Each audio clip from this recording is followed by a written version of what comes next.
Welcome back, everyone. It's another day in the life of a military wife, and this is that bonus episode for the 4th of July that I was promising you. In this episode, I am going to cover 4 stories of service men and women, starting with the war in Iraq and Afghanistan and going all the way to the Revolutionary War.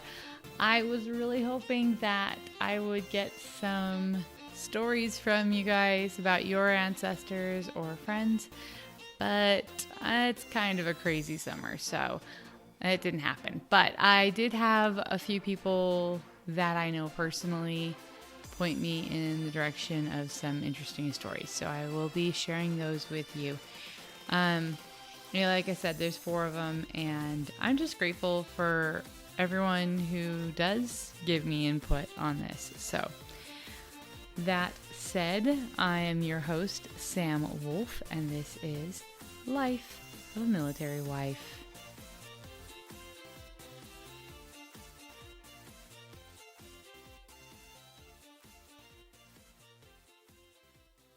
Okay, so the first story, and we're just going to jump right in, is about Sergeant Jill Stevens, and this one takes place during the war in Afghanistan.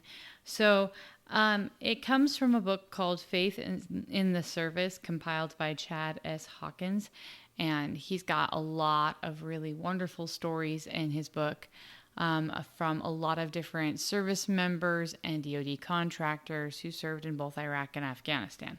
So check it out if you're interested. It really does have some great stories. The one that really impacted me, the one that I really wanted to share, again, was from Sergeant Jill Stevens of the Utah Army National Guard, and it happened in Afghanistan in 2004.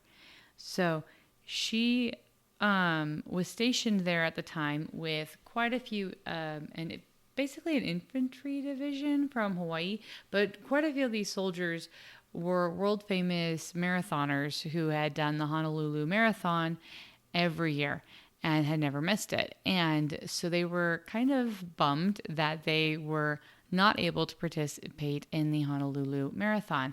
And they got this idea to do their own Honolulu Marathon in Afghanistan. And so there were banners put up and information and everything, and she decided to sign up. And they had they've had like Chinook helicopters going over where their like race area was or whatever. They had it all figured out and set up so that it was going to be a 26.2 mile marathon, and there was over 187 troops and civilians participating. And as she got in, like, ready to do this, and she was looking around at all the runners during the security briefing, wearing their body armor, she was like, what on earth are we doing running a marathon during a war? She's like, we must be nuts. And at first she started running, and the first couple laps were not very hard.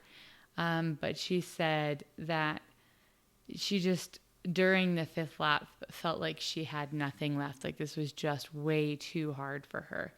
And she kind of wanted to give up. And then she started to think about all of the women she worked with as a medic. So she was a medic, and she did work with the Afghan citizens and specifically some Afghan women. And she thought about how they lived in a country where they didn't really have any rights, and how she was very lucky to have rights, and that it was a blessing to just be able to run. That's not something that is available to women throughout the world. Not every woman who wants to pursue a marathon or a physical activity like that is allowed to. And so as she was going through that, her frustration and her just exhaustion turned into a sense of pride that she could do this. And she started to think, you know what, I'm going to do this for them.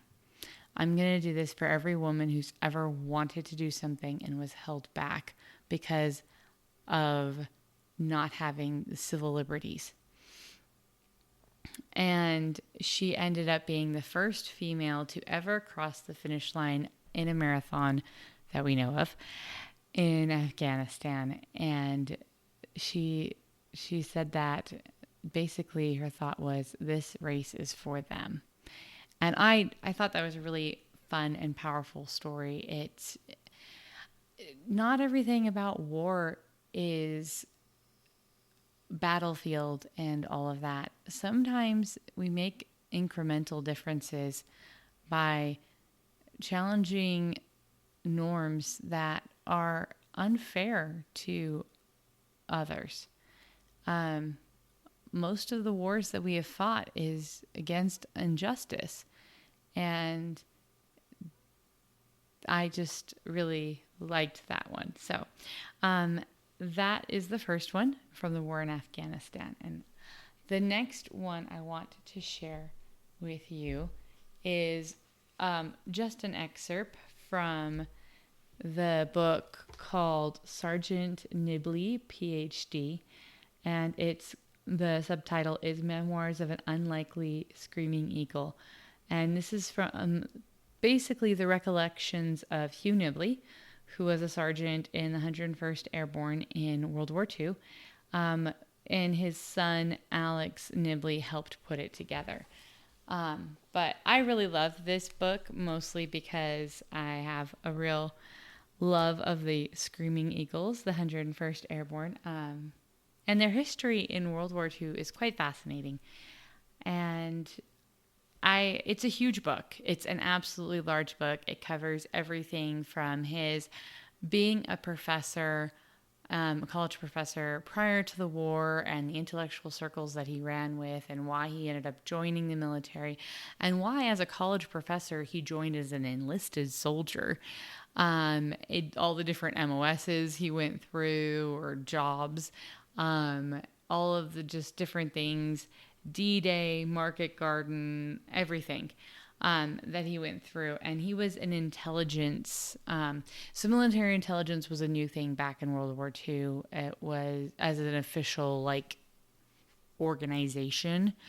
And he was one of the first intelligence sergeants for the 101st Airborne, and he is the only intelligence personnel who survived both D-Day and Market Garden that I know of.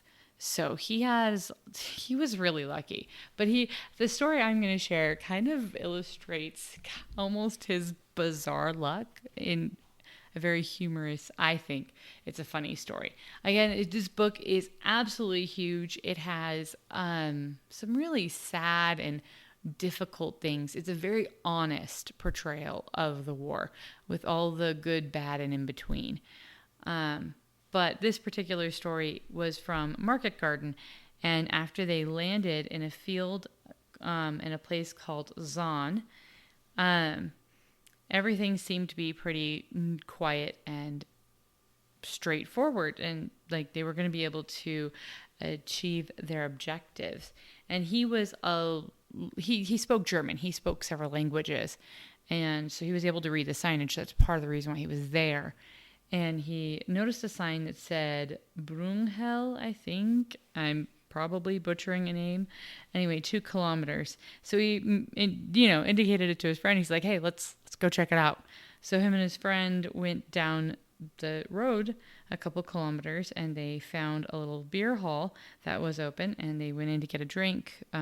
Doesn't say what they were drinking, so I guess you'll have to use your imagination on that. But afterwards, the proprietor's like, oh, yeah, I've got an archery set up in the back. And so they decide to go, shoot a bow and arrow in the middle of Operation Market Garden. But, why not? So anyway, they're over there and they hear a whole bunch of digging going on. And they ask the proprietor, what's that going on down there? Why are the people next door digging up their backyard? And he said, oh, that's the Germans digging their headquarters. And they're like, oh, what? So here they are, 2 Allied soldiers just kicking it in some random town that they're supposed to be securing. and they're surrounded by German soldiers. They're like, oh, goody. So they decide they need to get the heck out of there. It was probably not the best place to be just kicking it. And so they go to leave quietly as possible. And they see that there's a building that the German soldiers had been using, that it was a high school, like across the street. And it seems to be empty at the time. It was about lunchtime, so maybe they were all out eating. Who knows? So they snuck in and they found a whole bunch of pay books in a drawer that basically listed all the soldiers in the area and what their pay was and everything. So they shoved it in their pockets and hightailed it out of there, and ended up having a lot of valuable information about the soldiers stationed in the region for the Nazis. And they got back safe and sound, but I thought it was kind of a pretty comical situation considering everything. And he goes on to further explain that they ended up having to totally dig in, and they were on an estate, and goes through Battle of the Bulge and everything, and he ends up getting transferred away from the 101st, I believe, before the Battle of the Bulge. But there was just a bunch of things that he covers, and it's a really fascinating read. Again, from someone who was in the position he was in, he's got a lot of insight, and he had actually lived in Europe prior to becoming a college professor. So he was already familiar with the language and the place, the topography and of everything. So that's part of the reason why he ended up getting that job. But I suggest you go and read it. It's a great book. Like I said, very honest take on what war is like. I'm hitting some of the highlights, some fun stories or interesting stories, lesser known things, but there's a lot to just explore and discover in those two books that I just briefly mentioned. The next two stories or accounts that I come from, the next one is actually also a World War II story. This one comes care of someone, well, I'm just gonna be straight up, my in-laws.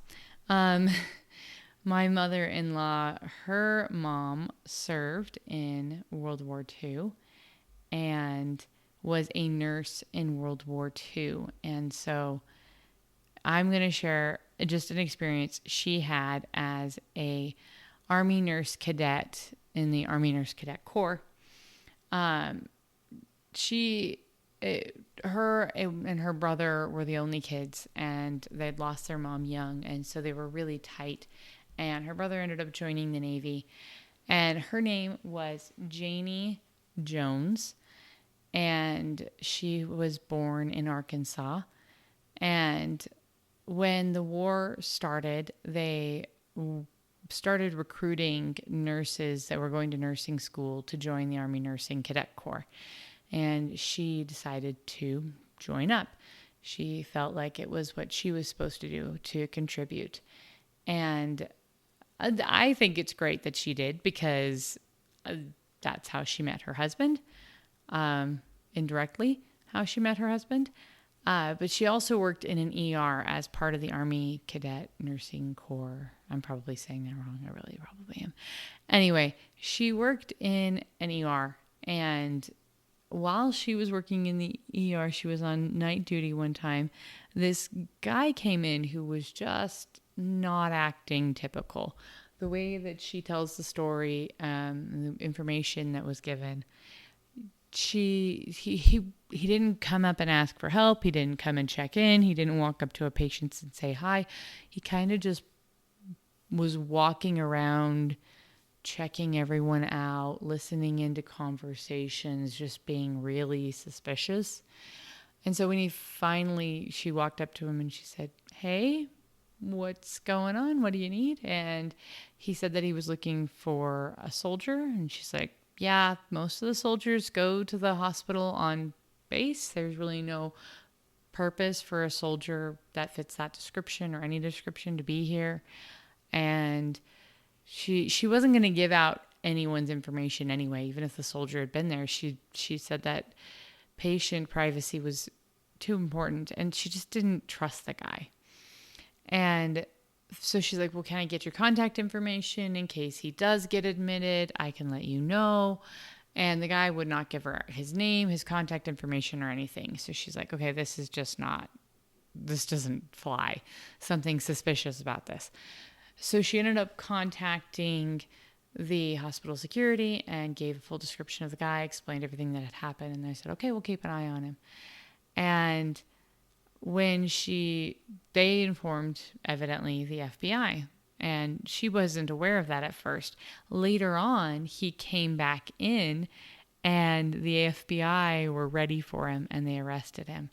And they pulled her aside to get information from her. And she explained everything, and they're like, well, how did you know? She's like, he was just acting suspicious. And so, yeah, he wasn't a very smart spy because he came back and he was really kind of obvious. But there's a lot of family pride in the fact that she did that. I'm proud of her in general for serving. Not as many women served in World War II as men did. And so being able to have an ancestor who did serve, I think, is really amazing and awesome. So, so that was Janie's story. And last story I want to share is the one that I was alluding to previously in other explanations of this episode. And that is something I found while doing family history. I personally love family history. I love it for a lot of different reasons, but I feel like family history is a great way to connect with your past and find almost a sense of belonging. Good, bad, and in between. Everyone's family history is going to have depth and variety and happy and sad. And I feel like there's a lot to learn from your own history. It's important to understand history. And so in the process of learning about my history, I encountered an ancestor whose name was Thomas Gordon Sr. He was born in 1745, and he decided that in May 11th of 1777, he was going to join the Revolutionary Army. He was married at the time, and he wanted a better, safer home for his wife and his 5-year-old son. And so he decided to join up. He volunteered in Grayson's 16th Virginia Continental Regiment for the space of 3 years. And he was a private soldier, so I'm assuming that meant he was enlisted. I don't think he was an officer at all because it says enlisted. But we found some pay records, some pay stubs for him and different things like that.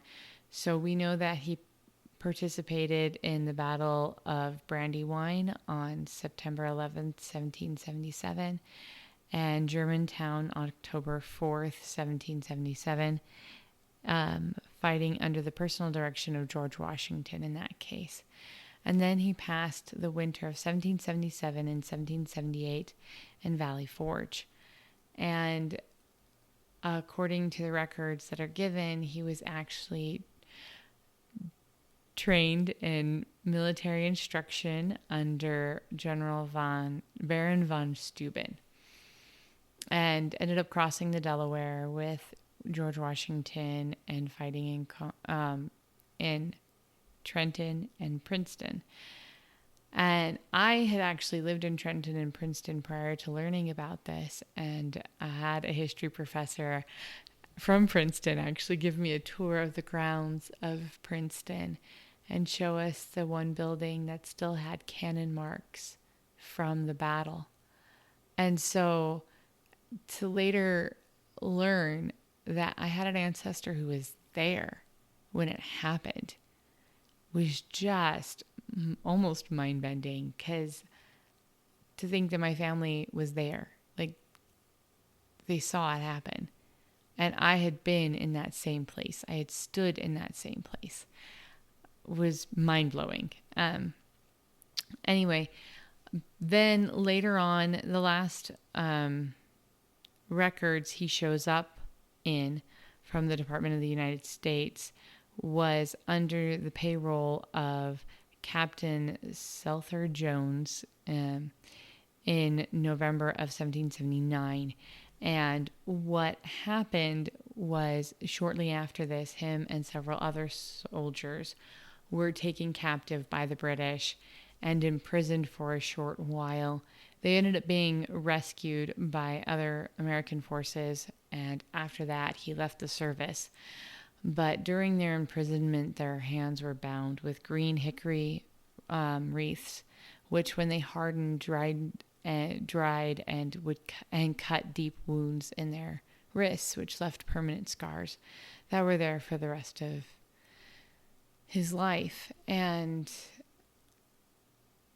it's just to find all of these records, to find the bills of pay that track his service. It was a really amazing discovery for me. I have quite a few people that I know who, because they're adopted or lost contact with a family member or lots of different reasons, are unaware of what their family history is. And because I have a complicated background myself and don't really know as much about my family history as I wanted to, there's one reason why I started researching it and looking into it myself. And I'm a novice family historian, but it's a hobby of mine. I'm nowhere near a professional, but I've definitely enjoyed it. And having helped other people who are immigrants to the country, who are working to try to track down information in the countries that their family came from, or, from immigrant families, whether they immigrated or it was their great-grandparents or something, or didn't know their families or adopted. There's so much you can learn now through DNA about your family history. And there's so much that just databases and information that are out there that are free. It's something to look into, and I love doing this research. I love reading these stories. I love gaining insights from these incredible people who have served our country, and all the way back to the very founding of our country. And they weren't perfect, and the wars weren't perfect, and mistakes were made, and there is good and bad people on every side. But there is also lessons you can learn. There is things you can discover, and being able to feel a connection with your past. That moment when I realized I had stood in the same place as my 8 times great-grandfather who lived in the 1700s was just amazing, to feel that connection to my past. And so, yeah, I'd encourage you to look into it.